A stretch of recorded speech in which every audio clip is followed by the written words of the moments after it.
அல்ஹம்துலில்லாஹி ரபில் ஆலமீன். அல்லாஹும்ம ஸல்லி அலா முஹம்மதின் வ அலா ஆலி முஹம்மதின் வ பாரிக் வஸல்லிம் அலைஹி. அஸ்ஸலாமு அலைக்கும் வரஹ்மத்துல்லாஹி வபரகாத்துஹு. வெல்கம் டு வாய்ஸ் ஆஃப் ஈமான். எல்லாரும் எப்படி இருக்கீங்க? நல்லா இருக்கீங்களா?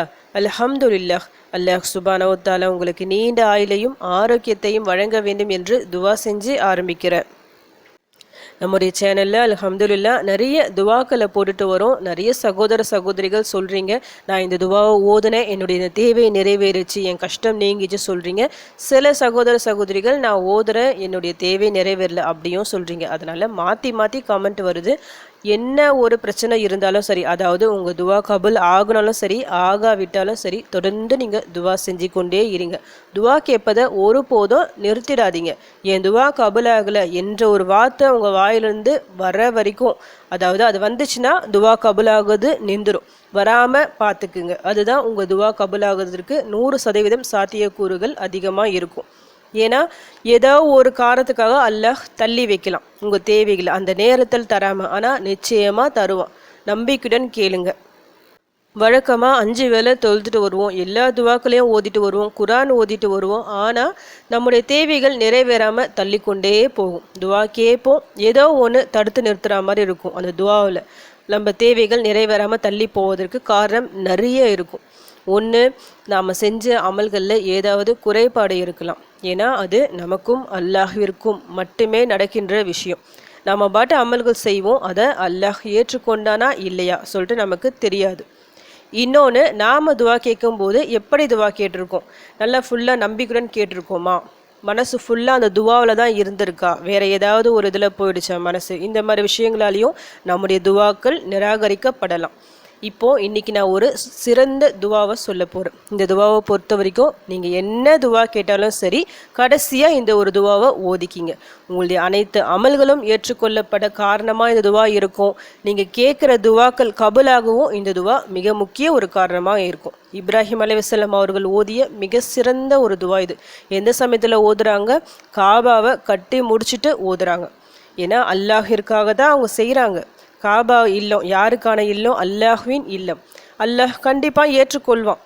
இருந்தோம் யா அல்லாஹ் என்கிட்டேருந்து இந்த பணியை ஏற்றுக்கொள்வாயாக, நீ பார்த்துட்ருக்க கேட்டுட்ருக்க, இந்த பணியை என்கிட்டேருந்து ஏற்றுக்கோ சொல்லிட்டு அல்லாஹ்விடம் இப்ராஹிம் அலைஹிஸ்ஸலாம் அவங்க கேட்குறாங்க.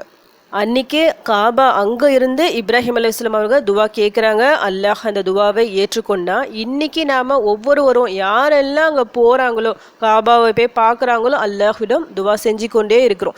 அந்த துவாவின் பலன்கள் பாருங்கள் இன்னும் தொடர்ந்து நீடிச்சு கொண்டே இருக்கின்றது. அதனால தான் நாமும் எந்த ஒரு அமலை செஞ்சாலும் சரி, அல்லாஹிற்காக தான் செய்கிறோம், கண்டிப்பாக அவன் ஏற்றுப்பான் சொல்லிட்டு நினைக்காதீங்க.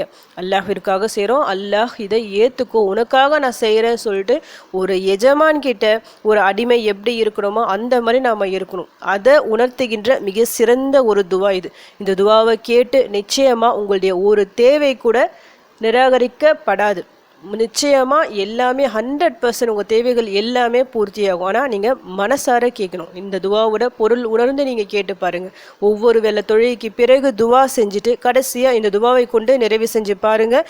இன்ஷா அல்லாஹ் உங்கள் பல வருட கனவுகள் எல்லாமே நிறைவேறும். இது எல்லாத்தையும் நிறைவேற்றி தரக்கூடிய மிக சிறந்த ஒரு துவா இது. அந்த துவா என்ன சொல்லிட்டு உங்களுக்கு நான் ஓதி காமிக்கிறேன். ரப்பனா தகப்பல் மின்னா இன்னக்க அன்தஸ் ஸமீஉல் அலீம்.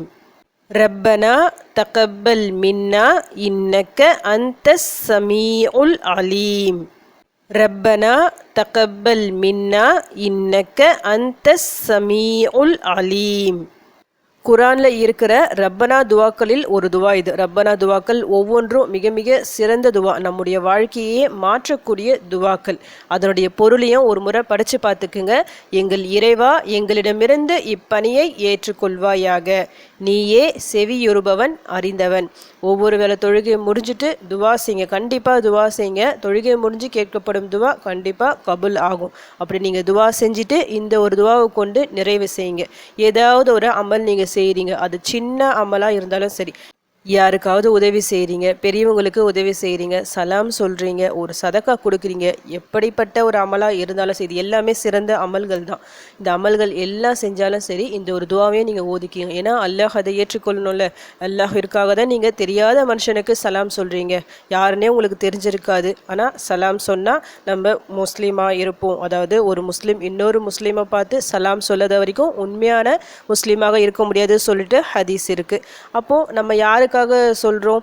அல்லாஹ்விற்காகவும் நபி ஸல்லல்லாஹு அலைஹி வஸல்லம் அவர்களின் வார்த்தைக்காகவும் அந்த சலாமை சொல்கிறோம். தெரியாத ஒருத்தவங்களுக்காக, அதுவும் ஒரு அமல் தான். ஒருத்தவங்களுக்காக நீங்கள் சதக்கா கொடுக்குறீங்க, உங்கள் கையில் இருக்க காசு எடுத்து சதக்கா கொடுக்குறீங்க. யாருக்காக கொடுக்குறீங்க? அல்லாஹ்விற்காக கொடுக்குறீங்க. அல்லாஹ்வின் பொருத்தம் வேணும்னு சொல்லிட்டு இப்படி ஒவ்வொரு அமலையும் நீங்கள் செய்கிறீங்க. அந்த அமலுக்கு பின்னாடி இந்த ஒரு துவாவை ஓதிக்கிங்க. நிச்சயமாக அந்த ஒரு அமலின் பொருட்டால் அல்லாஹ் உங்களுடைய பல கஷ்டங்களை தீர்ப்பான்.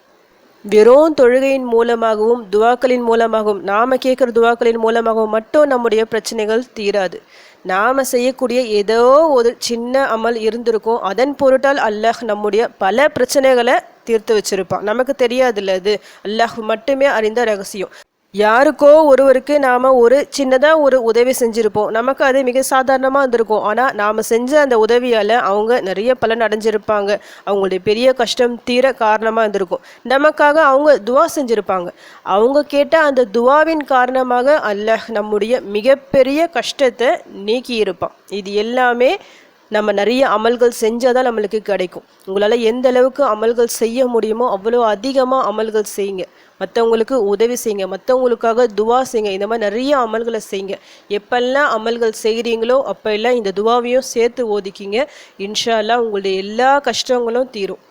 இன்னொன்று, நாம் எந்த அமலை செய்வதாக இருந்தாலும் சரி, இதை அல்லாஹ்விற்காக செய்கிறோம், மற்றவங்களுக்காக பெருமைப்படணும், மற்றவங்க பார்க்கணும், அந்த மாதிரி செய்யாதீங்க. அல்லாஹ்வின் பொருத்தம் எனக்கு வேண்டும், இதன் மூலம் எனக்கு நன்மை வேணும் சொல்லிட்டு அந்த ஒரு உல தூய்மையோடு நீங்கள் அமல் செய்யுங்க. நீங்கள் துவாக்கள் கேட்கும் போது கூட, துவாவும் ஒரு அமல் தான். அதிகமாக துவா செய்யுங்க. உங்கள் தேவைகள் சின்னதாக இருந்தாலும் சரி, பெரிதாக இருந்தாலும் சரி. நிறைய பேர் பெரிய பெரிய தேவைக்காக மட்டும்தான் துவா செய்வாங்க, சின்ன விஷயங்களை அப்படியே விட்டுருவாங்க, அதை பார்த்துக்கலாம் சொல்லிட்டு. அப்படிலாம் இல்லை. சின்ன ஒரு விஷயமா இருந்தாலும் அல்லாஹ்விடம் கையேந்தி கேளுங்க, பேராசைப்படுங்க. துவாக்களை கேட்கும்போது அதிகமாக துவா செய்யுங்க. ஏன்னா நாம் கேட்பது அல்லாஹ்விடத்தில் அதிகமாக கொடுக்கக்கூடியவன். நீங்கள் ஒரு துவா கேட்டால் அவன் 2 மடங்காக கொடுப்பான். அதனால் அதிகமாக துவா கேளுங்க, கேட்டுக்கொண்டே இருங்க. நிச்சயமாக உங்கள் வாழ்க்கை இதன் மூலமாக மாறும், 100% மாறும். இதில் எந்த சந்தேகமும் வேண்டாம். நம்முடைய சேனலை பார்க்குற நிறைய சகோதர சகோதரிகள் அவங்கவுங்க கஷ்டங்களை சொல்லி என்கிட்ட துவா கேட்க சொல்கிறீங்க. அல்லாஹ் சுப்ஹானஹு வ தஆலா உங்கள் அனைவரது கஷ்டங்களையும் கவலைகளையும் தீர்த்து உங்களுக்கு நிம்மதியை சந்தோஷத்தை தர வேண்டும் சொல்லிட்டு உங்களுக்காக கண்டிப்பாக நான் துவா செஞ்சுட்டே தான் இருக்கேன். இனிமேலும் இன்ஷா அல்லாஹ் துவா செய்வேன். எனக்காகவும் என் குடும்பத்திற்காகவும் நீங்களும் துவா செஞ்சுக்கிங்க. அல்ஹம்துலில்லாஹ். இந்த வீடியோ உங்கள் எல்லாருக்கும் யூஸ்ஃபுல்லாக இருந்திருக்கும்னு நினைக்கிறேன். நீங்கள் தெரிஞ்ச இந்த விஷயத்தை மற்றவங்களுக்கும் எத்தி வைங்க, இதன் மூலம் அவர்களும் பலனடையலாம். இன்ஷா அல்லாஹ். அடுத்த பதிவில் சந்திக்கலாம். ஜஸக்கல்லாஹு கைரன் கசீரா. அஸ்ஸலாமு அலைக்கும் வரஹ்மத்துல்லாஹி வபரகாத்துஹு.